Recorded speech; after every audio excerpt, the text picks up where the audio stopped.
শুনুন, এটা গীতা পাঠে, এটা শুনলে না মাথাটা ঠান্ডা হয়ে যায়, মনটা পরিষ্কার হয়ে যায়, মানে সব জিনিস মানে ফ্রেশ হয়ে যায়। যেরকম মানে কোরআন শরীফ শুনলে মাথা ঠান্ডা, মনটা ফ্রেশ, মনে পরিষ্কার হয়ে যায়, ওইভাবে গীতা আছে। গীতা আপনারা ধর্মে মানেন, হিন্দু ধর্মে, মুসলমান কোরআন মানে, কিন্তু আমরা দুটো মানুষই আছি, আলাদা আলাদা জাত আছি, আলাদা আলাদা কাজ আছে, কিন্তু মানুষ আমরা আছি। এই মানুষের ভাবে আমি এখানে এসেছি গীতা পাঠে শুনতে। এর আর কোনো আমার কোনো রাজনীতি নেই, কোনো দলের ব্যাপার নেই, কোনো জাতের ব্যাপার নেই। আমি একটা মুসলিম হয়ে, একটা মানুষ হয়ে আমি গীতা শুনতে এসেছি।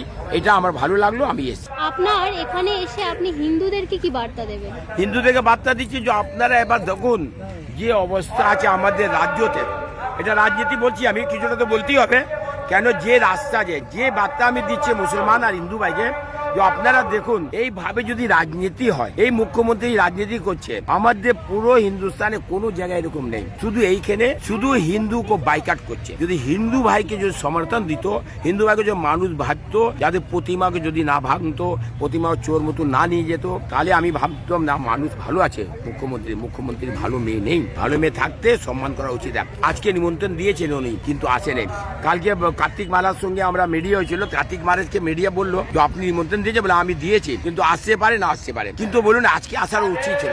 এটা কোনো রাজনীতির দল ছিল না, এটা রাজনীতির কাজ ছিল না, এটা মানুষের ভালো কাজ ছিল গীতা পাঠ, এটা দরকার ছিল আসার, কিন্তু আসে না। কেন আসে নেই?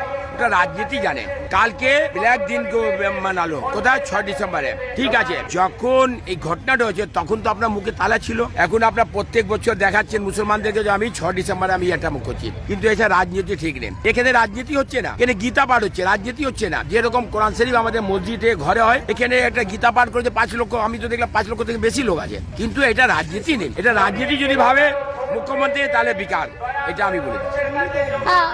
এইখানে এই যে ধর্মের কালকে যে বাবরি মসজিদের যে একটা শিলান্যাস করা হলো, সেই সম্পর্কে আপনার কি অভিমত?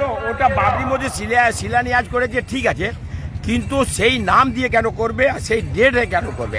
অন্য ডেট করতে পারে, অন্য নাম দিয়ে করবে।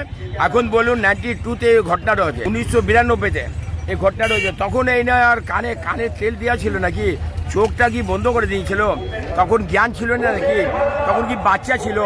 এখন আবার তোমার একটা রাজনীতিতে এখন ইলেকশন আসছে, আবার তুমি করছো, এটা ঠিক নেই, এই জিনিসটা খারাপ। তুমি করেছো বাবরি মসজিদ করো, কোনো নাম দিয়ে অন্য নাম দিতে, পরের দিনে করতো, তাহলে মসজিদ করা কোনো খারাপ নেই, খুব ভালো করেছে, মসজিদ করার উচিত আছে, কিন্তু সেই ডেট সেই নামে দিন কেন করেছে, এইটা বলার